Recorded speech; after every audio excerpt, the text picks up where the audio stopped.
Perkenalkan, namaku Yuda. Sebelum aku menceritakan kejadian ini, aku ingin memberitahukan pekerjaanku terlebih dahulu. Aku bekerja di salah satu bank kredit yang berlokasi di Pemalang, namun aku bukan di bagian kredit seperti yang mungkin orang bayangkan, melainkan di bagian dana. Tugasku adalah menarik tabungan dari nasabah secara langsung, atau yang biasa dikenal dengan sistem door to door. Aku harus berkeliling ke rumah-rumah nasabah, toko-toko mereka, dan terkadang juga ke pasar untuk mengurus setoran tabungan ataupun deposito yang mereka percayakan kepada bank kami. Pada akhir tahun 2020, sebuah kejadian yang tidak biasa terjadi dalam pekerjaanku. Saat itu, salah satu nasabahku yang bernama Pak Tono, seorang pemilik warung sembako, menunjukkan sikap yang berbeda dari biasanya. Warung tersebut awalnya hanya sebuah warung kecil, dan aku sudah mengenal beliau sejak lama, bahkan sejak warungnya masih sederhana. Biasanya setiap aku datang untuk menarik tabungan, beliau akan menyambut dengan ramah, meskipun terkadang masih dalam keadaan baru bangun tidur dengan rambut yang acak-acakan dan kaos yang tampak kusut. Namun kali ini berbeda, matanya terlihat gelap seolah kurang tidur dalam waktu yang cukup lama, dan wajahnya tampak lebih tua dari sebelumnya, dipenuhi kerutan serta ekspresi yang menunjukkan ketakutan mendalam. Seperti biasanya aku memberikan salam sebelum mulai melakukan transaksi. Aku memperkenalkan diri seperti biasa dan bertanya apakah beliau ingin menyetorkan tabungan atau tidak. Namun yang membuatku terkejut, Pak Tono langsung menyerahkan uang dan buku tabungan tanpa banyak bicara. Wajahnya masih terlihat syok, seperti orang yang baru saja mengalami kejadian yang mengejutkan. Aku pun bertanya dengan hati-hati, apakah beliau baik-baik saja. Jawaban yang keluar darinya pun terdengar berat. Ia mengaku sehat, tetapi baru saja mengalami kejadian yang membuatnya sangat terkejut. Dengan suara yang lirih, beliau mengungkapkan bahwa akhirnya teror yang selama ini menghantui warungnya telah berakhir. Aku yang tidak mengetahui apa-apa merasa penasaran dan bertanya lebih lanjut tentang teror yang dimaksud. Pak Tono kemudian menceritakan bahwa selama bertahun-tahun warungnya dihantui oleh sosok korban kecelakaan yang sering muncul dan mengganggu usahanya, menyebabkan warungnya sepi pengunjung. Pada malam harinya, beliau memintaku untuk datang ke warungnya. Kebetulan saat itu persediaan sembako di kosanku juga sedang menipis, jadi aku merasa tidak ada salahnya untuk mampir. Aku bergegas pulang setelah menyelesaikan pekerjaanku, berganti pakaian dan bersiap untuk pergi ke warungnya. Setibanya di sana, aku membeli beberapa kebutuhan seperti kopi, gula, dan mie instan. Sebelum akhirnya duduk di bangku kayu di depan warung, Pak Tono pun duduk di seberangku dengan raut wajah yang masih tampak serius dan cemas. Setelah suasana sedikit lebih tenang, Pak Tono mulai bercerita tentang kejadian yang membuatnya syok. Ia mengungkapkan bahwa usahanya yang telah dijalani bertahun-tahun, yang dulunya hanya sebuah warung kecil hingga berkembang menjadi warung sembako yang cukup besar dan lengkap, sempat mengalami masa-masa sulit karena gangguan dari sosok tak kasat mata. Di warungnya tersedia berbagai kebutuhan sehari-hari seperti gas 3 kg, SPBU mini, berbagai macam makanan dan minuman, sehingga menjadi tempat yang cukup lengkap bagi masyarakat sekitar. Awalnya warungnya dibuka dari pagi hingga malam, bahkan pernah beroperasi selama 24 jam dengan sistem bergantian. Namun semuanya berubah ketika suatu hari muncul seorang pembeli yang berbeda dari biasanya. Pembeli itu adalah seorang perempuan yang mengenakan jaket lusuh dan celana yang terlihat sobek, seperti akibat kecelakaan di jalan. Dari caranya berjalan, terlihat bahwa ia seperti baru saja mengalami insiden dengan langkah yang tertatih-tatih menuju ke warung. Perempuan itu meminta beberapa barang, termasuk kain kasa, plester, dan obat merah. Pak Tono yang melihat kondisi perempuan itu segera memintanya untuk duduk sambil mengambil barang yang diminta. Pak Tono pun masuk ke dalam warungnya untuk mengambil barang-barang yang dibutuhkan oleh pembeli tersebut. Setelah beberapa saat ia keluar dengan membawa kain kasa dan obat merah yang diminta. Namun saat matanya menyapu area kursi di mana perempuan tadi duduk, ia terperanjat. Perempuan itu sudah tidak ada di sana. Yang tersisa hanya bercak darah yang menodai permukaan kursi kayu tersebut. Keheningan yang menyelimuti ruangan semakin menambah suasana mencekam. Jantungnya berdegup lebih cepat, dan pikirannya mulai dipenuhi berbagai pertanyaan yang tak terjawab. Untuk diketahui, warung milik Pak Tono ini memiliki denah yang cukup kompleks. Bangunan rukonya memanjang ke belakang, di mana terdapat rolling door besar sebagai pintu utama. Di bagian depannya terdapat pagar besi setengah persegi panjang yang melindungi area SPBU mini yang ia miliki. Di samping warung terdapat gerbang kecil yang merupakan akses menuju bagian belakang rumahnya. Selain itu, di sisi lain bangunan terdapat pintu masuk untuk parkir para karyawan. Namun, sebelum mencapai area parkir tersebut, seseorang harus melewati ruko kosong 2 lantai yang sudah lama tidak dihuni. Di dindingnya masih terpampang plang bertuliskan dijual yang sudah koyak termakan waktu. Tepat di seberang ruko kosong itu, terdapat aliran sungai kecil yang semakin menambah suasana suram di sekitar area tersebut. Gangguan pertama yang dialami Pak Tono benar-benar membuatnya syok, karena sebelumnya ia tidak pernah mengalami kejadian seperti itu.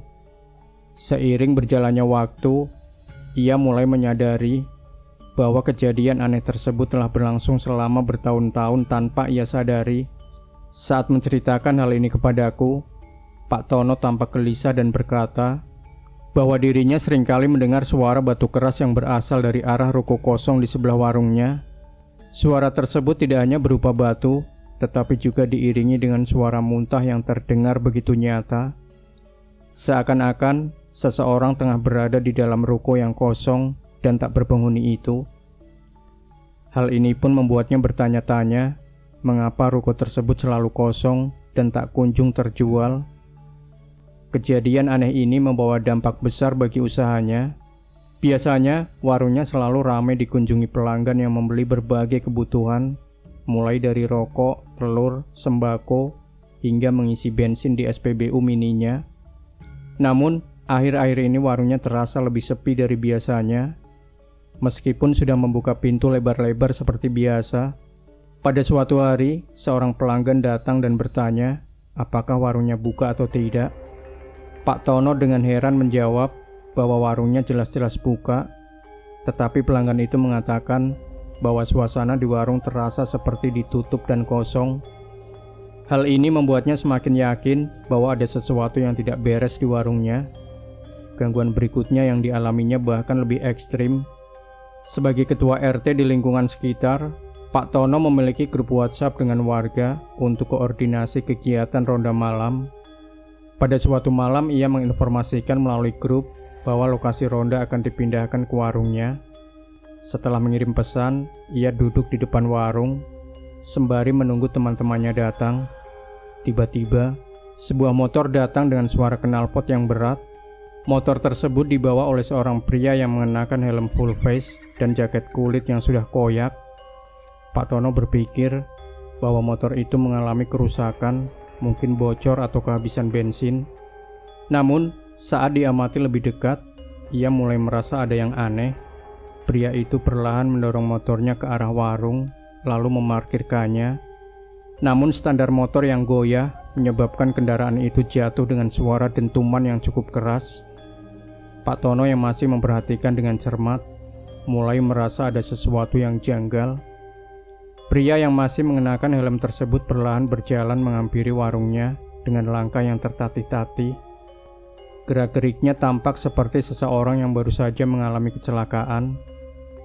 Saat akhirnya berbicara, suaranya terdengar berat dan dalam. Ia mengatakan bahwa ingin membeli perban, obat merah, dan plester, sama persis seperti yang diminta oleh perempuan yang sebelumnya datang ke warung. Pak Tono yang sudah merasa tidak nyaman, berusaha tetap tenang, dan meminta pria itu untuk menunggu di luar, sementara ia mengambil barang yang diminta. Namun, pria tersebut dengan suara berat dan lirih mengatakan bahwa ia membutuhkan barang itu segera untuk mengobati lukanya. Saat pria itu mulai membuka helmnya, Pak Tono melihat sesuatu yang mengerikan. Bagian wajah pria itu perlahan terlihat, dan dari bawah helmnya darah mulai menetes. Kulit wajahnya tampak mengelupas, memperlihatkan tengkoraknya yang mengerikan. Sontak, Pak Tono terkejut dan segera beristighfar dengan suara yang terbata-bata. rasa panik melanda dirinya, dan penyakit sesak napas yang selama ini ia derita langsung kambuh. Ia terduduk lemas, punggungnya terbentur rolling door warung, nafasnya semakin berat. Pak Tono merasa tubuhnya kaku, dan salah satu anggota ronda yang kebetulan berada di dekat lokasi kejadian segera menghampiri Pak Tono setelah melihatnya terduduk lemas di depan warung. Meskipun ia tidak melihat sosok misterius yang membuat Pak Tono ketakutan, ia bisa merasakan ada sesuatu yang tidak beres. Dengan panik ia bertanya apakah Pak Tono baik-baik saja, seraya mencoba menenangkannya dengan mengingatkan untuk beristighfar. Melihat kondisi Pak Tono yang tampak semakin memburuk, anggota ronda tersebut segera memanggil warga sekitar untuk meminta pertolongan. Tidak butuh waktu lama, beberapa anggota ronda lainnya datang berlari ke warung. Mereka segera memberikan pertolongan pertama, membantunya duduk dengan lebih nyaman, memberikan air minum, dan mencari inhaler yang selalu disimpan di sakunya sebagai antisipasi jika penyakit asmanya kambuh. Setelah kondisinya sedikit membaik, mereka bertanya apa yang sebenarnya terjadi. Dengan suara bergetar, Pak Tono menceritakan apa yang baru saja ia lihat. Sosok pria dengan helm full face dan jaket kulit robek yang mendorong motor rusak, persis seperti korban kecelakaan. Salah satu anggota ronda yang mendengarkan penjelasan itu tiba-tiba menyela dengan ekspresi terkejut. Ia mengatakan bahwa pagi harinya ia sempat menolong seseorang dengan ciri-ciri yang persis sama di lokasi kecelakaan yang berjarak sekitar 50 meter dari warung. Mendengar hal itu, Pak Tono semakin yakin bahwa gangguan di warungnya berasal dari arwah korban kecelakaan yang masih bergentayangan, meskipun mereka hanya menyebutnya sebagai korin dan bukan arwah. Hari demi hari berlalu dan gangguan di warung tetap berlanjut. Salah satu kejadian yang paling aneh terjadi di malam hari setelah warung tutup. Setiap pintu, termasuk rolling door warung, gerbang rumah dan pagar SPBU Mini yang selalu dikunci rapat, selalu dalam keadaan aman. Namun, pada suatu pagi, ia mendapati sesuatu yang tidak masuk akal. Gas LPG 3 kg yang kosong biasanya disusun rapi di satu tempat agar mudah diambil oleh truk pengangkut. Namun kali ini, salah satu tabung gas kosong itu terlihat tergeletak di tengah warung, seolah-olah seseorang telah melemparkannya. Rasa penasaran membuatnya segera memeriksa rekaman CCTV yang terpasang di depan warung.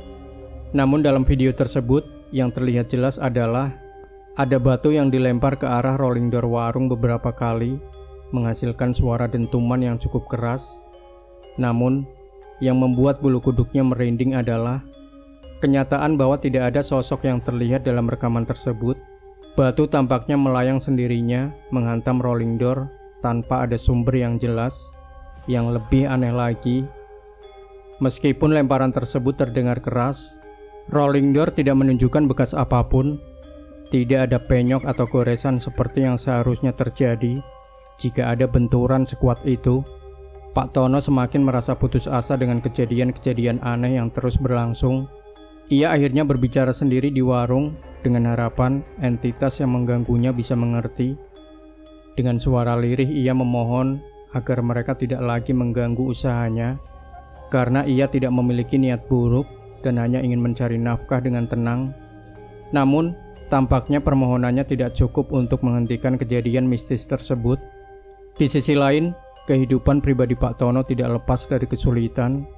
Istrinya bekerja sebagai TKW di Uni Emirat Arab, sedangkan kedua anaknya sedang menempuh kuliah di luar kota. Ia hanya tinggal bersama 2 ART yang membantunya dalam mengurus rumah dan warung. Salah satu ART adalah laki-laki, sedangkan yang lainnya perempuan.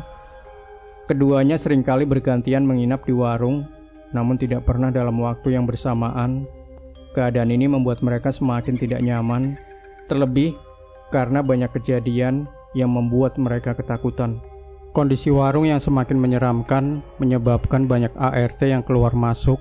Tak ada yang betah dalam waktu yang lama.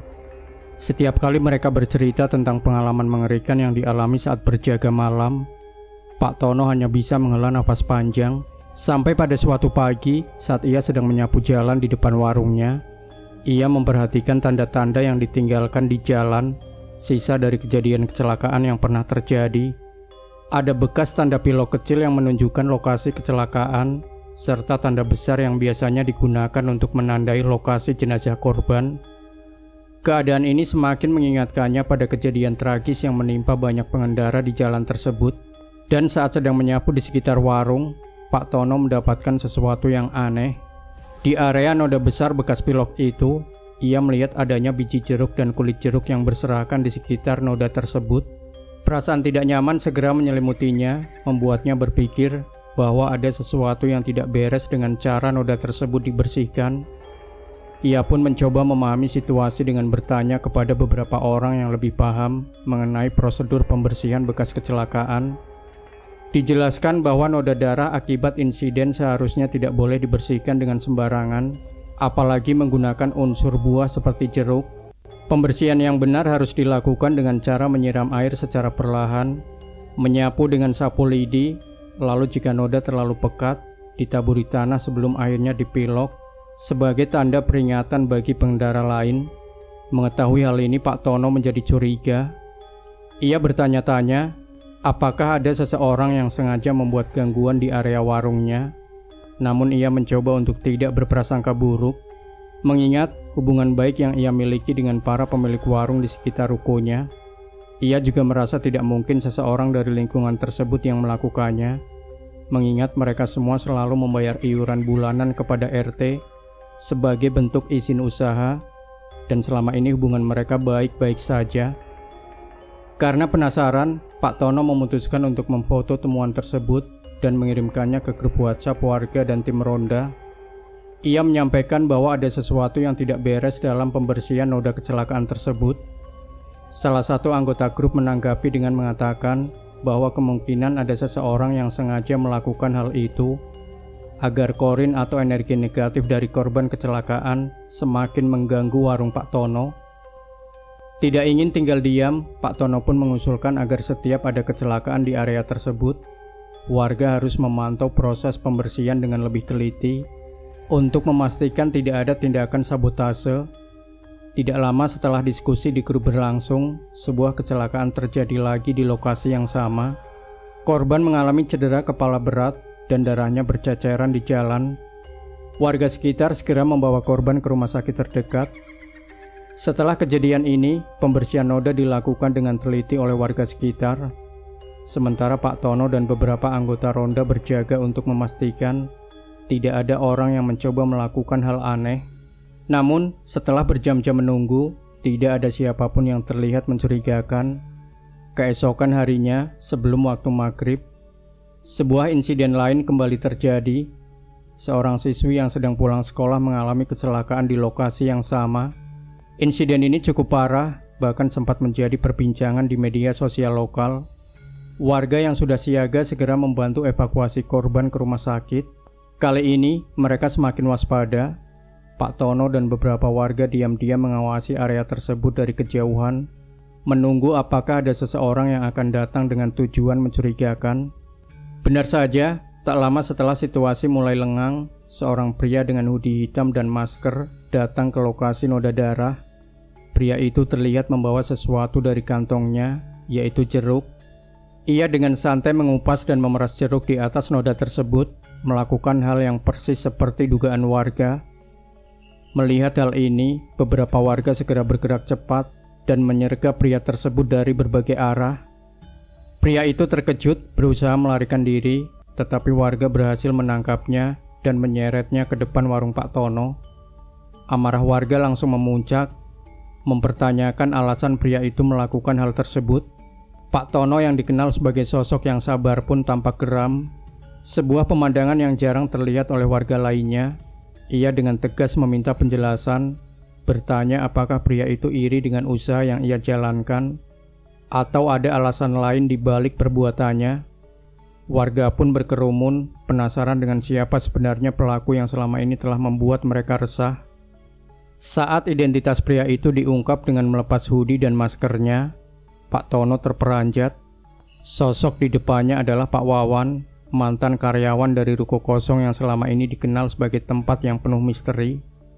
Pak Wawan pernah bekerja di sana ketika ruko tersebut masih beroperasi. Namun bisnis di sana selalu gagal dan tak pernah bertahan lama. Berbagai usaha telah dijalankan di ruko tersebut, tetapi semua pemilik usaha yang pernah menempatinya mengalami nasib yang sama.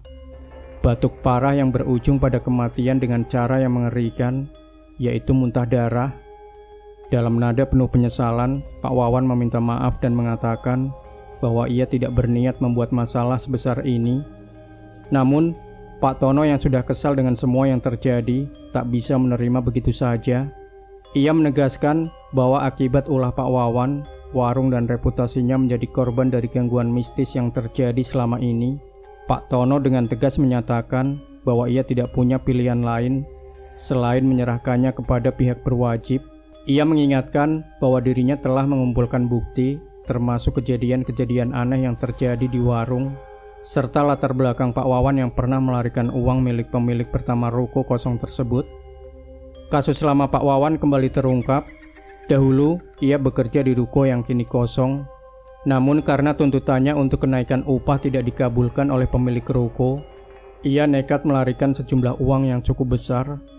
Pemilik ruko yang merupakan seorang pengusaha asal Tionghoa akhirnya memutuskan untuk meninggalkan usaha tersebut dan pindah ke Bangka Belitung, meninggalkan rukonya dalam kondisi kosong hingga kini.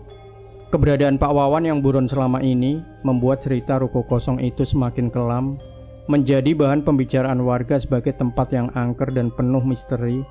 Malam itu, setelah Pak Wawan diserahkan ke polisi, Pak Tono merasa lega meskipun masih ada banyak pertanyaan yang berputar di kepalanya.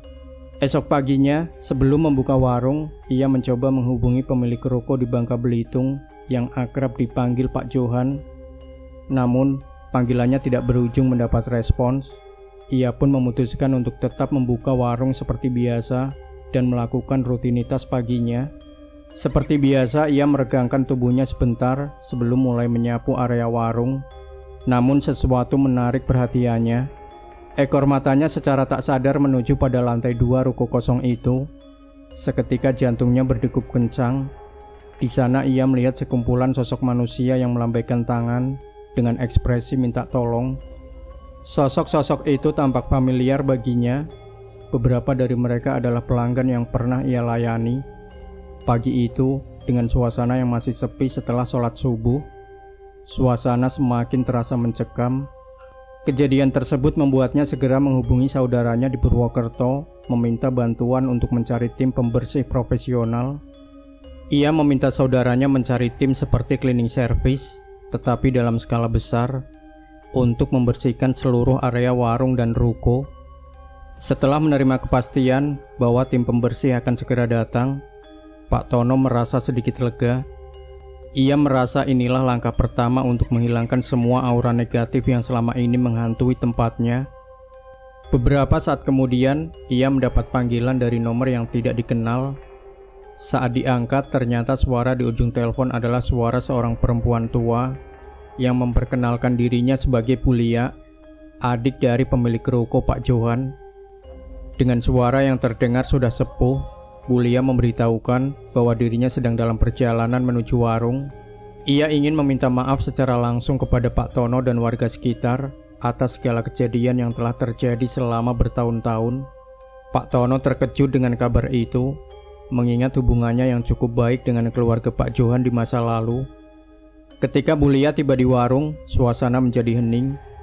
Ia datang dengan raut wajah penuh kesedihan dan segera berbicara dengan Pak Tono. Sambil menangis, Bulia meminta maaf karena selama ini keluarganya telah menggunakan cara-cara yang tidak benar untuk menjalankan usaha mereka. Ia mengungkapkan bahwa sejak warung pertama kali dibuka, mereka menggunakan penglaris yang ternyata memiliki konsekuensi berat. Usaha mereka memang maju pesat, tetapi dengan tumbal nyawa yang terus-menerus menuntut korban. Dari dealer motor, warung pakaian, hingga usaha makanan, semuanya menggunakan cara yang sama, dan semua pemiliknya mengalami nasib tragis dengan kematian akibat batuk darah yang misterius. Pak Tono yang mendengarkan cerita tersebut hanya bisa terdiam, merasa ngeri dengan kenyataan yang baru ia ketahui. Bulia kemudian meminta bantuan kepada Pak Tono untuk menjual ruko tersebut dengan tawaran bagi hasil 50-50 jika berhasil terjual. Tawaran itu cukup menggiurkan bagi Pak Tono. namun ia menyadari bahwa sebelum bisa menjualnya, ruko itu harus dibersihkan dari semua hal mistis yang selama ini menghantuinya.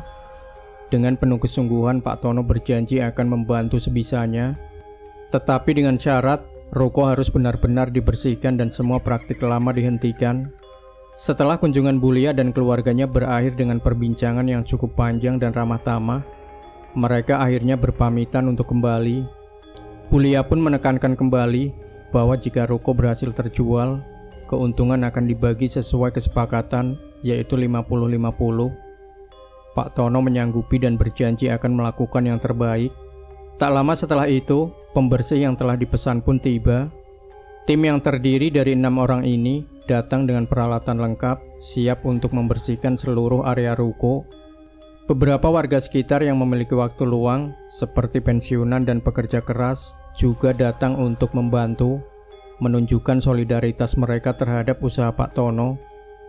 Sebelum tim pembersih mulai bekerja, Pak Tono bersama 3 orang anggota ronda berunding di sudut warung. Ia dengan raut wajah serius menceritakan apa yang telah ia lihat di lantai 2 ruko tersebut. Sosok-sosok manusia yang melambaikan tangan meminta tolong. Ekspresi mereka begitu nyata. Salah satu temannya segera menyarankan agar tim pembersih tidak mengetahui hal ini demi menghindari kepanikan. Mereka sepakat untuk mengurus lantai 2 secara pribadi. Sementara barang-barang peninggalan seperti dus-dus bekas usaha dan barang dari dealer sebelumnya akan mereka keluarkan dan jual sebagai barang loak. Saat tim pembersih mulai bekerja dengan membersihkan lantai bawah, Pak Tono dan timnya bersiap menuju lantai 2. Namun mereka menghadapi kesulitan ketika mendapati gembok pintu yang telah berkarat dan sulit dibuka. Dengan menggunakan linggis kecil, mereka berusaha membukanya dengan penuh kehati-hatian. Begitu terdengar suara dari kunci yang terbuka, udara pengap langsung menyergap mereka. Debu tebal yang memenuhi ruangan keluar dengan cepat, menyebabkan mereka terbatuk-batuk. Ruangan itu tampak begitu lembab, dipenuhi sarang laba-laba dan bau tak sedap yang menusuk hidung.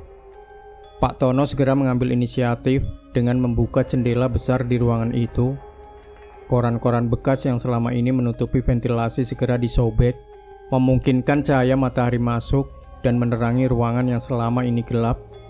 Mereka semua terdiam sejenak, memandangi kondisi lantai 2 yang dipenuhi dus-dus besar berdebu, serta sebuah lemari tua yang terlihat terkunci rapat.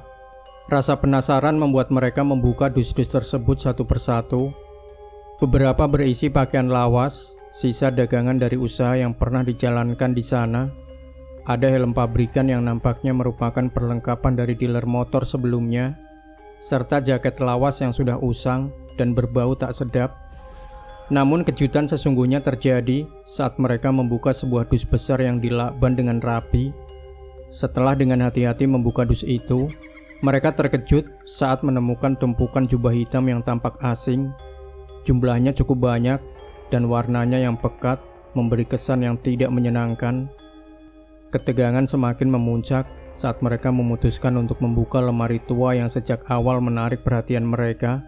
Dengan persiapan mental yang matang, 2 orang memegang pintu lemari di sisi kanan dan kiri, sementara yang lain bersiap untuk menghadapi apapun yang ada di dalamnya. Dengan membaca basmalah, mereka serempak membuka pintu lemari itu. Seketika mereka terpaku melihat deretan botol kecil berisi cairan merah pekat yang menyerupai darah. Selain itu, di laci kecil lemari, mereka menemukan gulungan kertas tua bertuliskan aksara aneh yang tidak mereka pahami. Pak Tono segera memberikan instruksi agar semua benda aneh tersebut diamankan terlebih dahulu.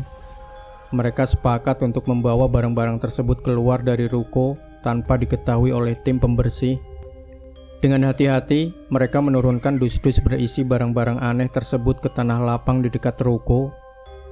Pak Tono berencana untuk membakar semua barang itu dan menimbunnya di dalam tanah agar tidak lagi membawa gangguan ke warung dan lingkungan sekitarnya. Namun, mereka menyadari bahwa pekerjaan ini membutuhkan tenaga tambahan. Pak Tono memutuskan untuk meminta bantuan kepada beberapa warga lainnya setelah mereka selesai bekerja. Ia pun berpesan agar semua yang hadir menjaga kerahasiaan temuan mereka, karena jika sampai tersebar luas, warga bisa menjadi semakin resah dan takut. Sementara mereka sibuk menurunkan barang-barang, tim pembersih di lantai bawah terus bekerja tanpa menyadari apa yang sedang terjadi di lantai 2. Lemari besar yang paling berat dan berisi benda-benda misterius menjadi tantangan tersendiri bagi mereka. Dengan gotong royong mereka berusaha menurunkannya perlahan-lahan, meskipun bau tak sedap yang keluar dari lemari itu semakin menyengat. Salah satu pekerja membersihkan bahkan berkomentar bahwa bau lemari itu sudah seperti aroma kematian, membuat suasana menjadi semakin mencekam.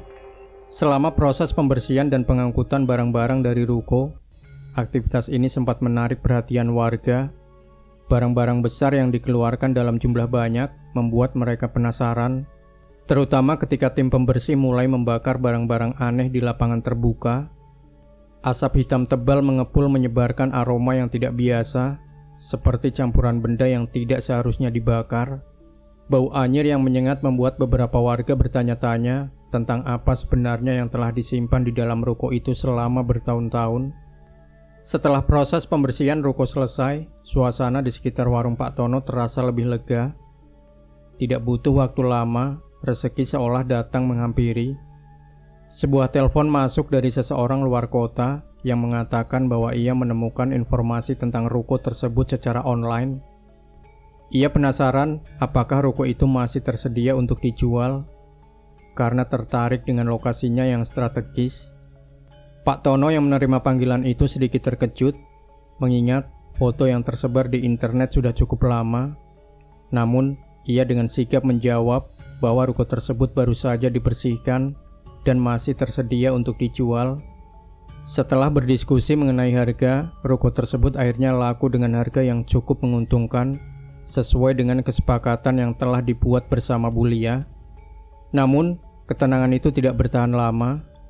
Esok paginya setengah jam sebelum waktu subuh, warung Pak Tono kembali mengalami gangguan. Suara ketukan keras di rolling door terdengar berulang kali, diiringi suara lemparan batu dengan ritme yang tak wajar. Suara yang keras menggema semakin lama semakin intens. Meskipun merasa ketakutan, Pak Tono yang sudah lelah dengan gangguan ini berusaha untuk tetap tenang. Dengan langkah berat dan hati yang penuh doa, ia memberanikan diri untuk membuka rolling door warungnya, sambil berharap bahwa ini akan menjadi gangguan terakhir. Saat rolling door tergeser, perlahan sesuatu yang tidak terduga muncul di hadapannya. Barisan sosok yang sebelumnya ia lihat melambai dari lantai 2 ruko ini, berdiri di depan warung, memandangnya dengan ekspresi penuh syukur. Mereka semua mengucapkan terima kasih kepada Pak Tono. Namun, yang membuatnya syok hingga akhirnya pingsan adalah wujud mereka yang mengenaskan. Luka-luka menganga di tubuh mereka, wajah-wajah pucat yang penuh darah, dan beberapa di antaranya tampak dalam kondisi yang mengerikan. Pandangan itu begitu mengejutkan hingga tubuh Pak Tono kehilangan keseimbangan dan ia jatuh sambil memegangi dadanya. Kejadian ini sontak membuat warga yang bersiap ke masjid untuk sholat subuh terkejut. Mereka berlarian ke arah warung dan menemukan Pak Tono sudah tergeletak tak sadarkan diri di depan warung. Beberapa dari mereka sempat mengira bahwa ia telah meninggal karena wajahnya yang pucat pasi. Dalam kepanikan mereka segera membawanya masuk ke dalam warung, mendudukannya di kasur kecil yang biasa ia gunakan untuk beristirahat di sela pekerjaannya. Di tengah keramaian, anak Pak Tono yang pulang dari luar kota secara diam-diam untuk memberikan kejutan, tiba-tiba muncul di warung. Ia kaget melihat warung sudah dikerumuni banyak orang, menduga ada sesuatu yang terjadi. Ia segera masuk dan terkejut melihat ayahnya terbaring lemas. Dengan panik ia bertanya kepada warga apa yang telah terjadi. Warga pun mencoba menenangkannya dan menjelaskan bahwa Pak Tono baru saja pingsan. Setelah beberapa waktu Pak Tono akhirnya sadar. Nafasnya masih tersengal, tetapi wajahnya menyiratkan kelegaan. Ia dengan suara lirih berkata kepada anaknya bahwa semua teror telah berakhir. Anaknya yang masih bingung bertanya apa yang sebenarnya terjadi. Namun Pak Tono hanya tersenyum lega dan mengatakan bahwa selama bertahun-tahun warung ini telah dihantui oleh sosok-sosok yang baru saja berpamitan kepadanya. Keesokan harinya, dalam keadaan yang sudah lebih tenang, Pak Tono duduk di warung bersama warga dan anggota grup ronda yang datang untuk menjenguknya. Ia menceritakan segalanya dengan lebih rinci, ditemani oleh anaknya yang setia mendengarkan. Dari awal gangguan hingga peristiwa puncak pagi tadi, semuanya diungkapkan. Beberapa warga yang turut hadir mengangguk-angguk, membenarkan setiap cerita yang disampaikan, karena mereka juga mengalami kejadian aneh di sekitar warung selama ini. Pak Tono juga mengungkapkan bahwa ketika membersihkan ruko, mereka menemukan bekas cairan di lantai yang sudah mengering seperti muntahan yang menghitam. Ia menduga bahwa sosok yang sering batuk-batuk di ruko kosong tersebut adalah arwah pemilik pertama yang memiliki praktik pesugihan. Sosok itu tidak lain adalah Pak Johan, kakak dari Bulia yang memulai segala praktik mistis yang merenggut banyak nyawa. Pak Johan diketahui meninggal dalam kondisi mengenaskan. Badannya kurus kering, kulitnya hanya tinggal menempel di tulang, dan rambutnya telah memutih seluruhnya. Yang paling mengejutkan, saat ajal menjemputnya, ia memuntahkan gulungan kertas kecil yang diikat dengan benang merah yang berisi tulisan-tulisan aneh. Gulungan itu kini masih menjadi misteri bagi keluarganya. Pak Tono akhirnya juga menceritakan tentang kejadian-kejadian aneh yang menimpa para ART-nya. Ia mengungkapkan bahwa sudah ada sekitar 5 ART yang keluar masuk karena gangguan yang terus terjadi di warung.